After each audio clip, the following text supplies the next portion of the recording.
بسم اللہ الرحمن الرحیم۔ آج سے انشاءاللہ العزیز انبیاء و مرسلین کی جو تعداد ہے، جو قرآن نے صراحتاً ذکر کیا ہے، جن انبیاء کا نام، جن کا ذکر انشاءاللہ العزیز ان کے نام آپ لوگوں کے سامنے بیان کیے جائیں گے، اور اسی کے ساتھ ساتھ اور بھی معلومات آپ کو فراہم کی جائے گی۔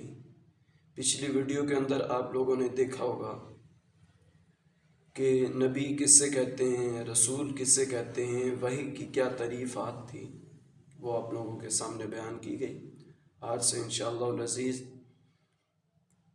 انبیاء و مرسلین کی جو تعداد ہے، ان کے جو نام ہیں، اس حوالے سے ہماری گفتگو ہوگی۔ آئیے ہم اپنی گفتگو کی طرف چلتے ہیں۔ اس سے پہلے عرض یہ ہے کہ اس ویڈیو کو خود بھی دیکھیں، آگے بھی شیئر کر دیا کریں، اور کمنٹ سیکشن میں ہمیں اپنی رائے کا اظہار بھی فراہم کیا کریں۔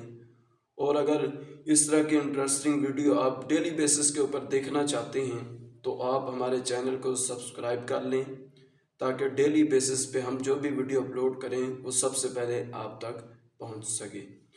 تو اللہ ہم سب کا حامی و ناصر ہو۔ آئیے اپنی گفتگو کی طرف چلتے ہیں۔ انبیاء و مرسلین علیہم السلام کی تعداد سے متعلق مختلف روایات ہیں، اس لیے ان کی صحیح تعداد اللہ تعالیٰ ہی بہتر جانتا ہے۔ ہمارے لیے حکم یہ ہے کہ ہم ان کی کوئی تعداد معین نہ کریں، کیونکہ معین تعداد پر ایمان لانے میں کسی نبی کی نبوت کا انکار ہونے یا کسی غیر نبی کو نبی مان لینے کا احتمال موجود ہے، اور یہ دونوں باتیں بذات خود کفر ہیں۔ پچھلی ویڈیو کے اندر میں نے بتایا تھا کہ اگر تعداد معین کریں گے تب بھی ہم کافر ہو جائیں گے، ایمان سے خارج ہو جائیں گے، اگر زیادہ کریں گے تب بھی کافر ہو جائیں گے، کم کریں گے تب بھی کافر ہو جائیں گے۔ پھر میں نے ایک جملہ عرض کیا تھا کہ ہمیں ایسے بولنا چاہیے کہ 1,24,000 کم و بیش، کم و بیش کا لفظ لگانا ہے، زیادہ بھی ہو سکتے ہیں، کم بھی ہو سکتے ہیں۔ اس طرح کا جب آپ جملہ بولیں گے تو آپ کا ایمان سلامت رہے گا، یعنی آپ غیر نبی کو نبی بھی نہیں کہیں گے، اور جو نبی ہیں ان کو نبی ہی کہیں گے، ان کو غیر نبی نہیں کہیں گے۔ تو خدا را جب بھی آپ انبیاء کرام علیہ السلام کی تعداد جو ہے بتائیں تو کسی کے سامنے ذکر کریں تو 1,24,000 کم و بیش کا لفظ آپ نے ضرور استعمال کرنا ہے، تاکہ آپ لوگوں کا جو ایمان ہے وہ سلامت رہے۔ آئیے انبیاء کے نام جو ہیں، اسماء انبیاء جو ہیں، جن کا ذکر قرآن کریم میں صراحتاً واضح طور پر ہوا ہے، یوں تو حضرت آدم علیہ السلام سے لے کر آخری نبی حضرت محمد مصطفیٰ صلی اللہ تعالیٰ علیہ وسلم تک بہت سے انبیاء علیہ السلام تشریف لائے، البتہ ان میں سے 27 کا ذکر صراحت کے ساتھ قرآن پاک نے بیان کیا ہے، قرآن پاک میں ان کا صراحتاً ذکر موجود ہے۔ نمبر 1 حضرت آدم علیہ السلام، اور نمبر 2 حضرت نوح علیہ السلام، اور نمبر 3 حضرت ابراہیم علیہ السلام، اور نمبر 4 حضرت اسماعیل علیہ السلام، اور نمبر 5 حضرت اسحاق علیہ السلام، اور نمبر 6 حضرت یعقوب علیہ السلام، اور نمبر 7 حضرت یوسف علیہ السلام، اور نمبر 8 حضرت موسیٰ علیہ السلام، اور نمبر 9 حضرت ہارون علیہ السلام، اور نمبر 10 حضرت خضر علیہ السلام۔ راج قول کے مطابق یہ بھی نبی ہیں، راج قول کے مطابق یہ بھی نبی ہیں، حضرت خضر علیہ السلام۔ اور نمبر 11 حضرت شعیب علیہ السلام، نمبر 12 حضرت لوط علیہ السلام، اور نمبر 13 حضرت ہود علیہ السلام، اور نمبر 14 حضرت داؤد علیہ السلام، اور نمبر 15 حضرت سلیمان علیہ السلام، اور نمبر 16 حضرت ایوب علیہ السلام، اور نمبر 17 حضرت زکریا علیہ السلام، اور نمبر 18 حضرت یحییٰ علیہ السلام، اور نمبر 19 حضرت عیسیٰ علیہ السلام، اور نمبر 20 حضرت الیاس علیہ السلام، اور نمبر 21 حضرت یسع علیہ السلام، اور نمبر 22 حضرت یونس علیہ السلام، اور نمبر 23 حضرت ادریس علیہ السلام، اور نمبر 24 حضرت ذو الکفل علیہ السلام، اور نمبر 25 حضرت صالح علیہ السلام، اور نمبر 26 حضرت عزیر علیہ السلام، اور نمبر 27 حضرت محمد مصطفیٰ صلی اللہ تعالی علیہ وسلم۔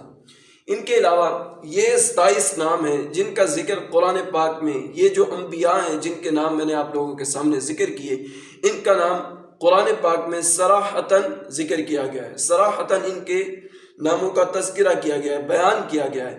اور ان کے علاوہ تورات میں حضرت شیش علیہ السلام کا ذکر ہوا، حضرت دانیال علیہ السلام کا ذکر ہوا، حضرت یوشع علیہ السلام کا ذکر ہوا، حضرت شمویل علیہ السلام کا ذکر ہوا، حضرت ارمیہ علیہ السلام کا ذکر ہوا، حضرت شعیاء علیہ السلام کے مبارک نام بھی مذکور ہیں۔ یعنی یہ جو باقی انبیاء جن کا میں نے ذکر کیا ہے، ان کا ذکر قرآن پاک کے علاوہ تورات کے اندر ان کا ذکر موجود ہے کہ یہ بھی اللہ کے پیارے اور محبوب بندے تھے، انبیاء کرام علیہ السلام تھے۔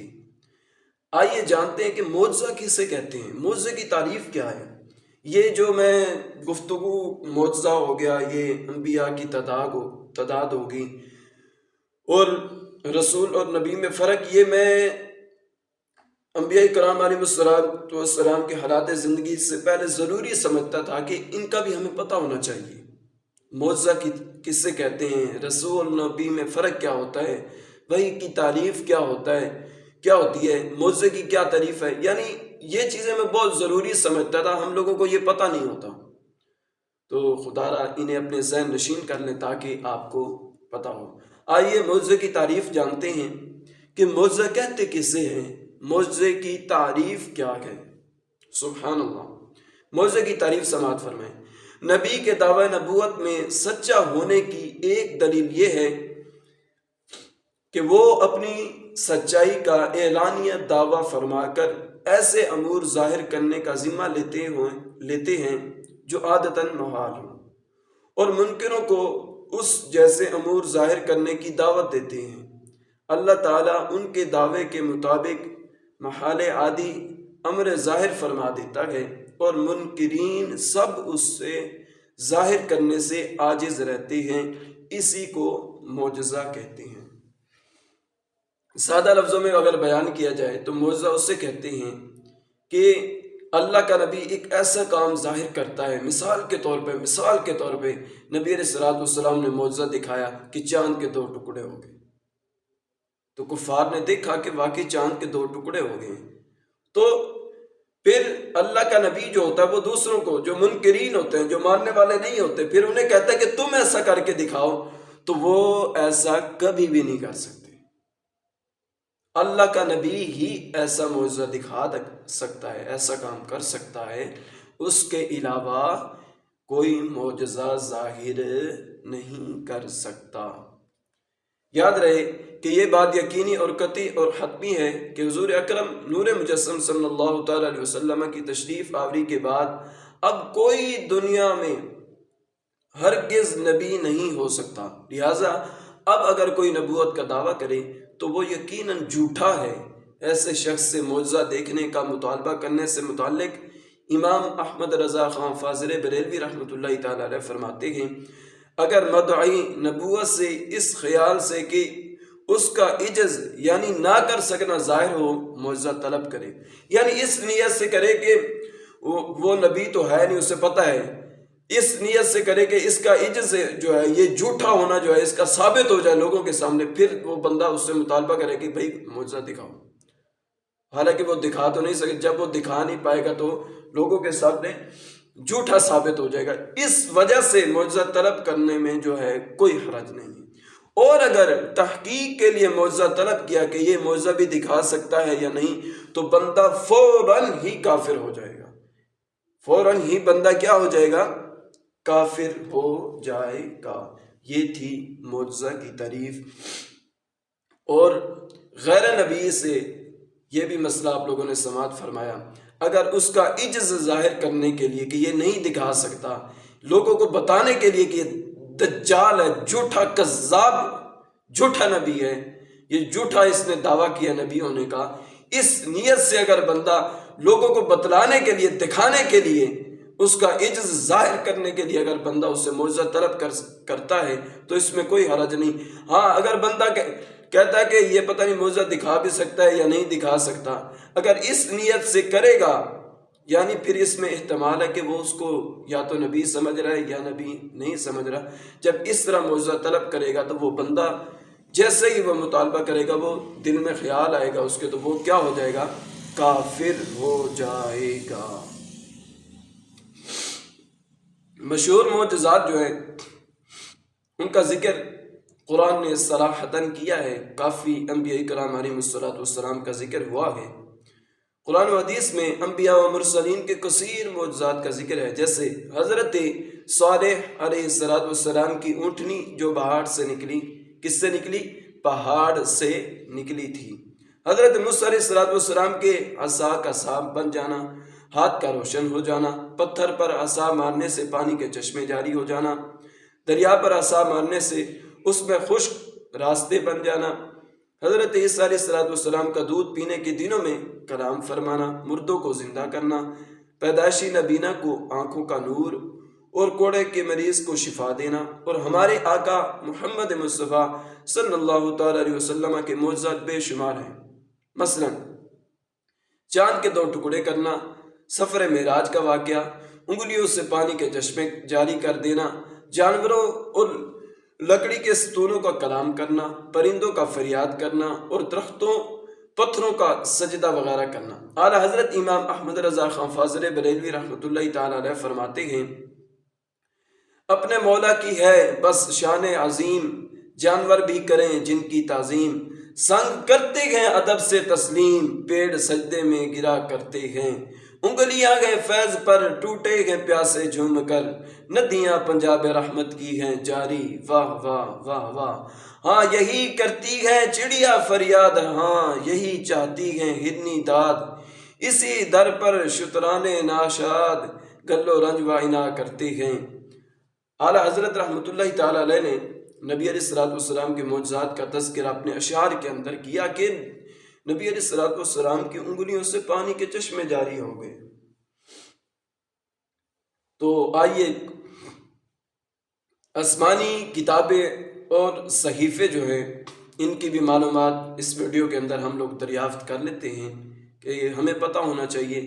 اللہ تعالیٰ نے اپنے بندوں کی رہنمائی کے لیے بہت سے انبیاء کرام علیہ السلام پر صحیفے، چھوٹے سائز کی کتابیں، صحیفے کہتے ہیں جو چھوٹے سائز کی کتابیں ہوں، یعنی بڑی کتابیں 4 ہی ہیں، تورات، زبور اور انجیل، اس کے علاوہ باقی جو صحیفے نازل ہوئے وہ چھوٹی کتابیں تھیں۔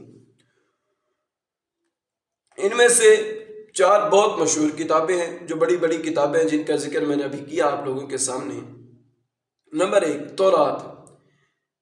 یہ بھی جان لیں کہ تورات کس نبی کے اوپر نازل ہوئی۔ تورات جو ہے یہ حضرت موسیٰ علیہ السلام پر نازل ہوئی، یہ سب سے پہلی آسمانی کتاب ہے۔ اس سے پہلے انبیاء کرام علیہ السلام کو صحیفے یعنی چھوٹی سائز کی کتابیں عطا کی گئی۔ چھوٹی سائز کی کتابیں کیا ان کو عطا کی گئی۔ تو تورات کس نبی پر نازل ہوئی؟ حضرت موسیٰ علیہ السلام پر نازل ہوئی۔ اس کے بارے میں اللہ تعالیٰ نے ارشاد فرمایا، اِنَّا أَنزَلْنَا التَّوْرَاةَ فِيهَا هُدًى وَنُورٌ يَحْكُمُ بِهَا النَّبِيُّونَ الَّذِينَ أَسْلَمُوا لِلَّذِينَ هَادُوا وَالرَّبَّانِيُّونَ وَالْأَحْبَارُ بِمَا اسْتُحْفِظُوا مِنْ كِتَابِ اللَّهِ وَكَانُوا عَلَيْهِ شُهَدَاءَ۔ سبحان اللہ۔ بے شک ہم نے تورات نازل فرمائی جس میں ہدایت اور نور ہے، فرما برداری نبی اور ربانی علماء و فقہا یہودیوں کو اسی کے مطابق حکم دیتے تھے، کیونکہ انہیں اللہ کی اس کتاب کا محافظ بنایا گیا تھا اور وہ اس کے خود گواہ تھے۔ سبحان اللہ۔ اللہ تعالیٰ نے قرآن کریم کی اس آیت کریمہ میں فرمایا کہ تورات نازل فرمائی، اور ایسے نبی دنیا پر مبعوث اللہ رب العزت نے ارشاد فرمایا، مبعوث فرمائے کہ جو فرما بردار تھے، جو اللہ کے اطاعت گزار تھے، رب کے پیارے بندے تھے، رب کے محبوب تھے۔ سبحان اللہ۔ آئیے اگلی کتاب کا جانتے ہیں کہ زبور کس نبی پر نازل ہوئی۔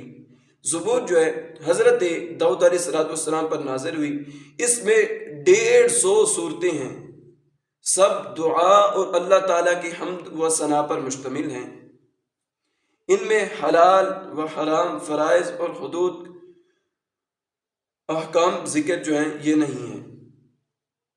حلال، حرام اور فرائض اور حدود جو ہیں اور احکام، ان کے احکام جو تھے وہ ذکر اس صورت کے اندر نہیں کی گئی۔ اس میں صرف کس کا ذکر تھا؟ سب دعا اور اللہ تعالیٰ کی حمد و ثنا پر مشتمل تھی۔ یہ 150 صورتیں ہیں زبور کے اندر، جو یہ 150 صورتیں، یہ جو زبور نازل ہوئی اس میں 150 صورتیں تھیں۔ یہ صرف اور صرف یہ 150 صورتیں، یہ زبور جو یہ کتاب ہے یہ کس پر مشتمل تھی؟ یہ دعا پر تھی اور اللہ کی حمد و ثنا کے اوپر تھی۔ سبحان اللہ۔ اس کے علاوہ باقی کسی چیز کے اوپر یہ کتاب مشتمل نہیں تھی۔ اللہ رب العزت نے قرآن پاک میں ارشاد فرمایا، وَآتَيْنَا دَاوُودَ زَبُورًا، اور ہم نے داؤد کو زبور عطا فرمائی۔ انجیل کے بارے میں بھی جان لیجئے کہ انجیل کس نبی پر نازل ہوئی۔ یہ حضرت عیسیٰ علیہ السلام پر نازل ہوئی۔ ارشاد باری تعالیٰ ہے، وَآتَيْنَاهُ الْإِنْجِيلَ فِيهِ هُدًى وَنُورٌ وَمُصَدِّقًا لِمَا بَيْنَ يَدَيْهِ مِنَ التَّوْرَاةِ وَهُدًى وَمَوْعِظَةً لِلْمُتَّقِينَ، اور ہم نے اسے انجیل عطا کی جس میں ہدایت اور نور تھا، اور وہ اس سے پہلے موجود تورات کی تصدیق فرمانے والی تھی اور پرہیزگاروں کے لیے ہدایت اور نصیحت تھی۔ آخری کتاب قرآن مجید، یہ نبی علیہ السلام، نبی آخر الزمان حضرت محمد مصطفیٰ صلی اللہ تعالیٰ علیہ وسلم پر نازل ہوئی۔ ارشاد باری تعالیٰ ہے، الحمدللہ الذی انزل علی عبدہ الکتاب ولم یجعل لہ عوجا قیما لینذر بأسا شدیدا من لدنہ ویبشر المؤمنین الذین یعملون الصالحات ان لہم اجرا حسنا۔ تمام تعریفیں اس اللہ کے لیے ہیں جس نے اپنے بندے پر کتاب نازل فرمائی اور اس میں کوئی ٹیڑھ نہیں رکھی، لوگوں کی مصلحتوں کو قائم رکھنے والی نہایت معتدل کتاب، تاکہ اللہ تعالیٰ کی طرف سے سخت عذاب سے ڈرائیں اور اچھے اعمال کرنے والے مومنوں کو خوشخبری دیں کہ ان کے لیے اچھا ثواب ہے۔ ان کتابوں کے علاوہ حضرت آدم علیہ السلام، حضرت شیش علیہ السلام، حضرت ادریس علیہ السلام، حضرت ابراہیم علیہ السلام پر بہت سے صحیفے، اور حضرت موسیٰ علیہ السلام پر نزول تورات سے پہلے کچھ صحیفے نازل ہوئے۔ صحیفوں سے متعلق ارشاد باری تعالیٰ ہے، جاءتہم رسلہم بالبینات وبالزبر وبالکتاب المنیر، ان کے پاس ان کے رسول روشن دلیلیں اور صحیفے اور روشن کر دینے والی کتابیں لے کر آئے۔ سبحان اللہ۔ آسمانی کتابوں سے متعلق انشاءاللہ العزیز اگلی ویڈیو کے اندر میں بتاؤں گا کہ جو ضروری باتیں جو ہیں ان کے متعلق، جو ضروری چیزیں، جو ضروری معلومات ہیں، جو جاننا ضروری ہے، وہ انشاءاللہ العزیز کل آپ لوگوں کے سامنے بیان کی جائیں گی۔ اللہ رب العزت کی بارگاہ میں دعا ہے کہ مولا کریم ہم سب کو قرآن و حدیث کا فہم نصیب فرمائے، انبیاء کرام علیہ الصلوۃ والسلام کی سیرت پر عمل پیرا ہونے کی توفیق عطا فرمائے۔